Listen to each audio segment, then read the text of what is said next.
Gunas dagad bh chóirde is mis OMP ó marchu agus ba me ag denmh Leabhar-mheas ar an leabhar seo Súil an Daill le Darach ó Scolaí tá clúdach Janig bainte den leabhar gom agus is uorscéil starre é seo ó Darach ó Scolaí agus ó leabhar Breac. Beag álas going ar an cléireach rinne mé sin a chur faoi Leabhar-mheas hana agus hahan sin go mórlam rinne mé athléamh sular agus faoin gceann seo. Cé nach bhfuil baint idir na scéalta sin dúr chasta go mé athléamh. Ban anna sult as an leabhar thuairscéalta starúile ar fád atá chur amach ag leabhar Breac agus is dó gur bíad leabhar Breac is mó churns na thuairscéalta sin amach. Fantanhá le Leabhar-mheas agus sin sreath níos éadrime sreath na litreach idir san séirthe agus bailach na Spáineach. Agus sin fantanhá féin is tócail sin níos dúlánaí mar théachs. Agus a rísteile dearan gur téachs dúlánach é Súil an Daill agus dearan go sin níos dúlánaí ná fantanhá. Cé go bhfuil an nuach ag chlasacach an úsáid an áitina in fantanhá tá níos go bhfuil an irid sin charachtar an is atá sa ceann orda seo. Tá clear luite I dús an leabhar rud a thugans cebhar ortha dúing sois na tailig aithint ó chéile. Ach le fíor níor an irid sin ar álas a gom faoi star na tréimhse seo ribhe agus sin gur bach é sin ar na charachtar mar luútar líon mór méta is idir éiscin den sin. Tá tailig éagsúla an agus tá cuideacha bhfuil na hanam nach baiste céanna ortha agus na slínta céanna ar go leir eile acu agus dúach éiríonn sé dachar iad aithint ó chéile uaireanta. Rud eile tá áitina a luútar an agus rís tá léirscáil jaasán a dús an air níor rahas gur cheirigh sé sin níir sin lom beidir go mbeadh arm sais ólas éige na chur an stair sin so le léithing é ríist ach bhuling do ghaoine gur bháile ó léamh ólas éige na chur an tréimhse sin mar cé go simórtha gom sa stair níor higas. Tá rudí áirithe a dasaí wet leis an scéal seo a thuiscint agus sin bunolalas ar na charachtar starúile bhó sa rééis sin is stáil. Cad é atá gceist leis an scéal mar sin bhfuil tá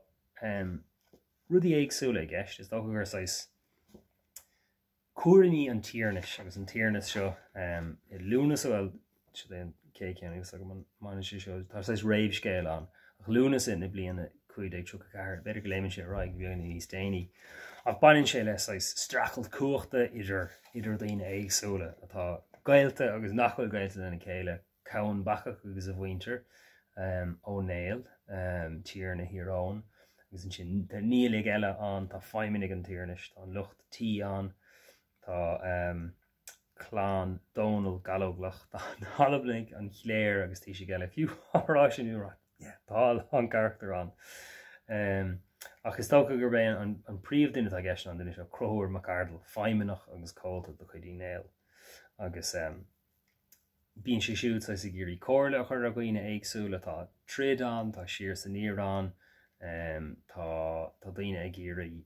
cuachtáil dóibh féin tá si géirí chorasta na daoine eile tá si géirí sa gníomhú sa le gníomhófar na gcuine féin.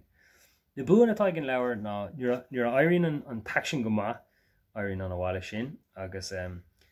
is breanantáis an damhan a chruthítar na mion sunraí starúla a thugtar faoi éaldaí agus bia agus sport agus iad agsóiríocht ar a chéile sa ladan nó a denmh tub chumadóireacht sna seanna bhaidireachtaí agus rudí dá lehéid tháinig sé sin go mórlam agus na mion sunraí sin a dastíonn a lán taide wethú chun rairc nó siomh a chur nóil go héasca go séráideach ach chun éonrad starliscríomh is dáilm go meiceart annachad taide dhéanamh. Bhí alta ag Darach ó Scolaí ar cóir stáil go bháin leis an taide agus gur bhreise go méidir pointe éigen has go níos mógtíos agus tá ólas nua tuach an cín rud a chur iontas ormach go zúil a héimna starde go dagtar ar ólas nua nó tuiscintí nua a héimna starde ach beidir gohfuil an numarcha starre an tá an irid sin charachtar an gur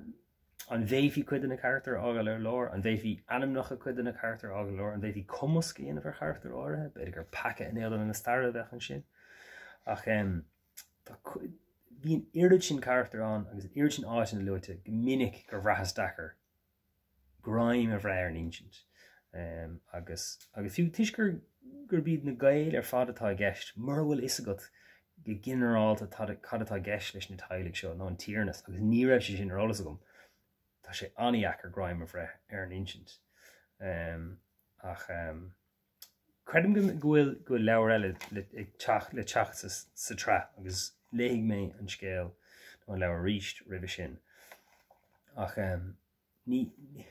is uorscéal dúshlánach é, agus tá sé sin fíor faoi uorscéalta áirithe sa gaige, ach ní uorscéal don trá sa saoir é seo. Is dóilm rud a bhí gceist beidir le an litir agus rud dá le héid sin. I gúna leabhar tá glúis an, ní hé bhfuil an tanga cho dachar sin,